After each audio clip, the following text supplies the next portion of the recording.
terrible. Can't we tell her? I'm afraid not, my dear. No, history must take its course. Can't interfere. Hello and welcome back to the Shallow Proclamation.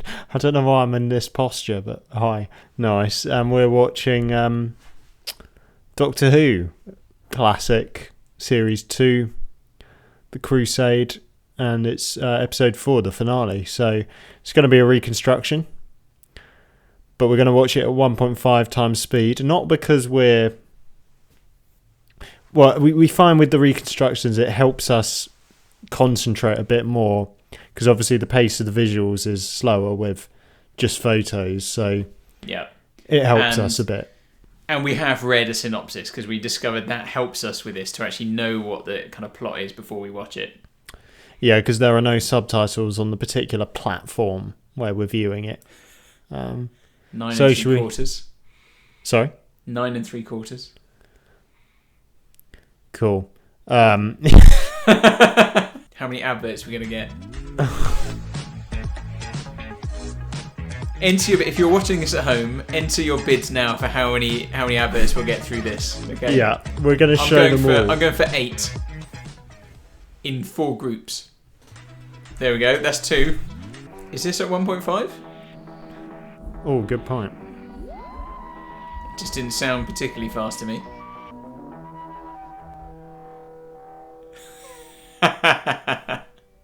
Let's watch it at this speed, shall we? It's almost time for the 70th anniversary now. Wait, he just said ants, didn't he? Are the Zarbi going to make a return? Right, here's advert number 3. Here comes advert number 4. I must. You will, sire. You think so? I am certain, sire. And when you look upon the city itself, you will be able to find the answer to the problem of this war.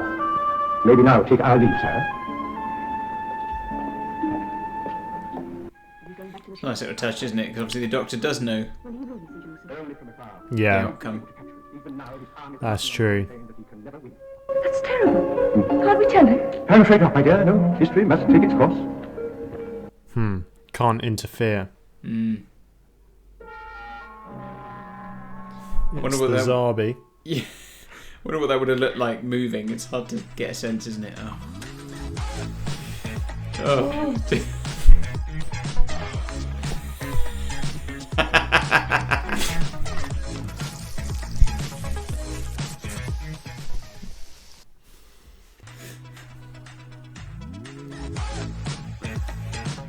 Is this number 6? That's number 6. I called 8. I'm thinking I've gone too early now. Should have gone for 10, but I'm gonna stick with my 8. It's too late now. I'm going to go for 10. Yeah, of course you are now. Oh, nice bird action there. That was footage, wasn't it? Bit of stock there. Now that must have been, whoever made this reconstruction must have just pulled that randomly from something, right? Yeah, I would have obviously, thought so. Unless they knew the specific stock footage that was used in the episode, if there was stock footage, I don't know. Yeah. So, were the ants meant to... Like, what was the deal with the ants? Was he trying to get them to eat Ian? I think, yeah, they would have kind of started biting him and things, and maybe they're... Irritating him. Maybe some country, like some ants are quite aggressive, aren't they? Yeah. Quite a nasty bite. Whether Zarbi. they can devour him, I don't know. It's a bit like Indiana Jones 4, isn't it? Oh, yeah, oh gosh.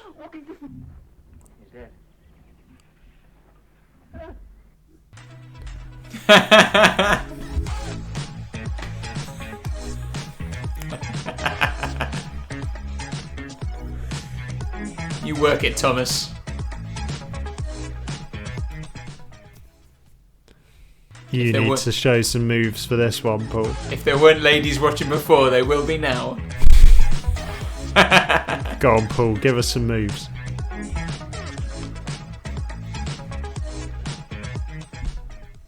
Oh, yes. Paul is married, just to say. I know it's hard to believe. A Doctor Who fan Who? I know a woman. There's going to be another advert, isn't there? Yeah, it seems likely. I should have gone for 10. I'm going for 10. You can't have 10. You can't decide after 8 you're going to go for 10. Like, you can't just pick randomly. I had actually decided at the time, I just didn't say it. How convenient. So the Doctor and Vicki have made their getaway. Yeah, heading back to the TARDIS, I think. Yeah. They seem to be getting off pretty lightly in some of these stories. That's true. Don't seem to have faced too much menace. I mean, the Doctor did get into a fisticuffs, didn't he? He did.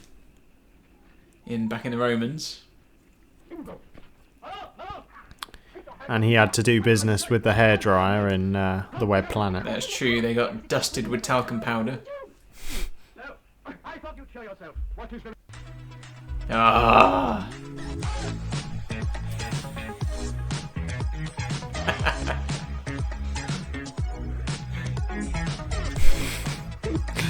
Oh, it's tiresome, isn't it? It is a flipping heck, Premiere Pro. Like, if there was any chance of me subscribing to the Adobe suite before this, it's all gone now. Yeah.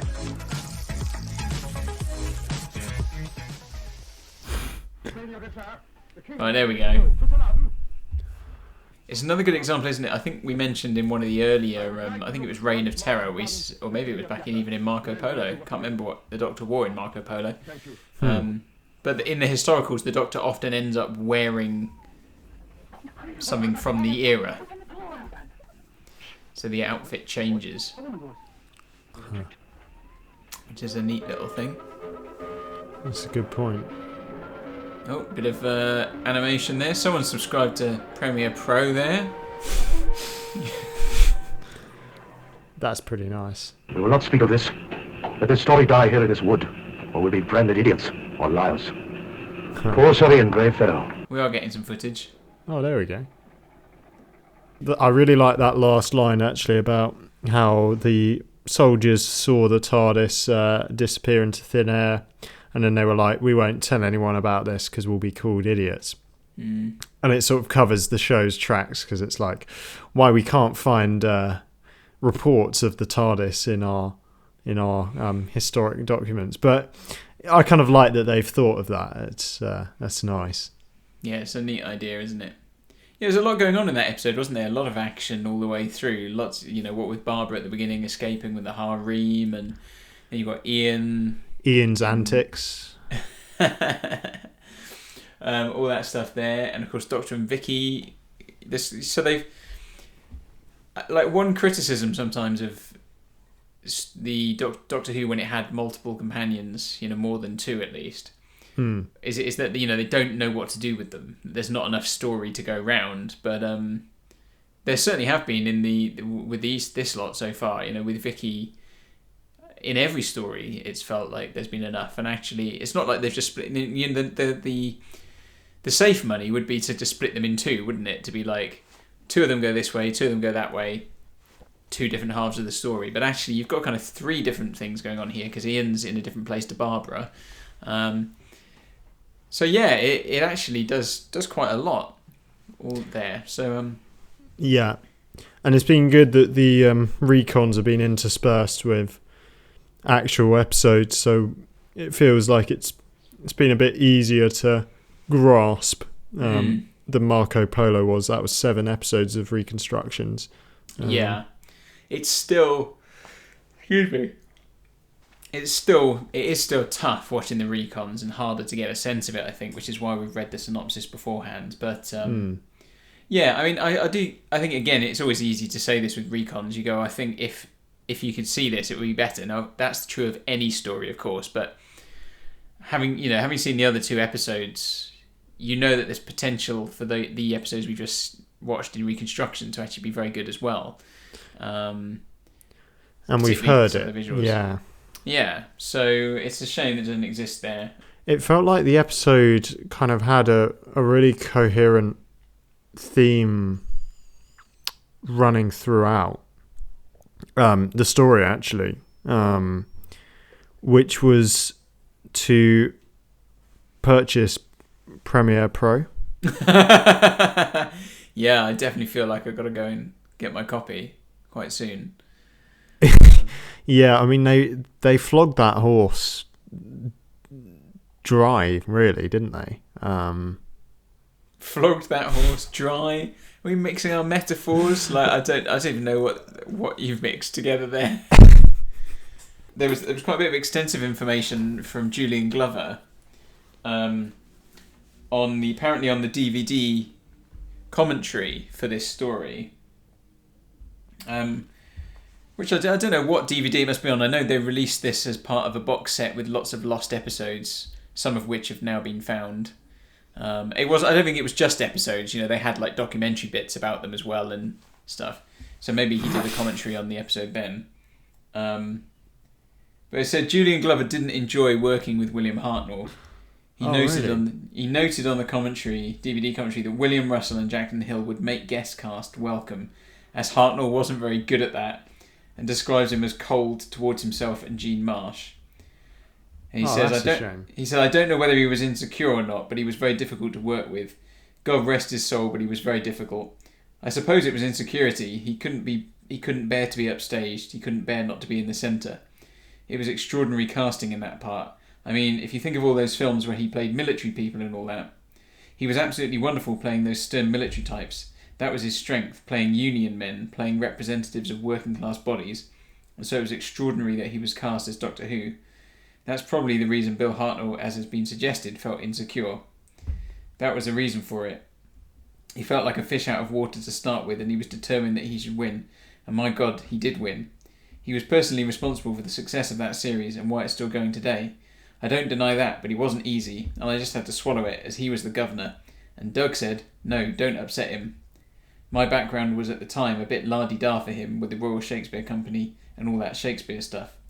Unlike Roger Moore, he'd never done anything like that in all his life, and just used to call me Mr. National Theatre, and we laughed all the time. He found it amusing, but William Hartnell didn't, so... Wow, interesting. And it's interesting, isn't it? Like he says, like William Russell and Jacqueline Hill would go to the effort to make guest cast feel welcome because Hartnell wasn't great at doing that. And you can understand how if you're coming into a show like this where you have a regular cast, there's a core cast, but the rest of the group changes every week. Not every week, but every story. Yeah. You can see how it can be very cliquey as a group rather than a series where everyone's in it for the whole thing, so you're always together. I suppose it must be like a potential for it to be like that if you worked on something like Friends or something, or where you've got this very solid core group of actors who are there all the time, and then it's just like, who's this week's guest person, And it explains why William Hartnell found it difficult when Susan left, Carol Ann Ford. Yes. Yeah, because it would have felt like the familiarity was lost. Yeah, but it's interesting though, isn't it, that this suggestion that he might have felt insecure in the role, having done a lot of much more stern military type figures, and here he was playing this kind of very different character. It feels strange to say he might have felt insecure about it, because I can't remember if it was it must have been the previous episode when it was moving, and you said, oh, look at the way he's standing. And I said, yeah, he just sort of inhabits the role. Like, you can't imagine anyone else doing it, like, at this stage. So he really sort of did make it his own, and the show sort of runs on the success of the casting of William Hartnell. So the idea that he was feeling quite, insecure about his role seems odd. But then, that's true for a lot of people, isn't it? People who can be very good at things but still suffer from that kind of imposter syndrome. I heard William Hartnell wasn't too happy about doing the Three Doctors. I think he was very ill by it was his last acting role, and he was very ill by that point. He doesn't really feature in it very much at all. Yeah. I haven't seen it. I just caught that on some Doctor Who forum somewhere. Yeah. No, it'll be good when we get there. Like, that is his last appearance. So in the 5 Doctors, they've recast him. Oh, okay. Wow, okay. Who plays him in the Five Doctors? A guy called Richard Herndl, Right. which is not someone I know from anything else. Interestingly, the Five Doctors was Richard Herndl's last acting job before he then died. So, And then, of course, they recast the First Doctor again in Peter Capaldi era. yeah, with David Bradley. Mm. Yes, so is he the most recast Doctor of all time? When he's the pioneer, isn't he? He's the original and the best. The original, you might say. The Kellogg's of Doctor Who. And it was really cool, the shot. I only picked up on this recently. The shot of from the 50th anniversary special, The Day of the Doctor, when you have all the Doctors standing together in the mist. He's in the back, isn't he? He's at the back, kind of on his own. And there's a sense of, without him, the show wouldn't have endured. I mean, it kind of makes sense. Someone had to be first, right? But clearly, it did well enough with him at the helm from the very beginning. We know it was the Timeless Child. It does undermine it, doesn't it? The fact that you know that before him have come. Who knows how many? But no, I mean, obviously, regardless of all that and what you make of that to Doctor Who fans, he will always be the first Doctor. Well, he's still the first, isn't he? In terms of on the screen chronologically, he's the one who's brought the role to life. So, yeah. And he is very much settled in the role. So, yeah.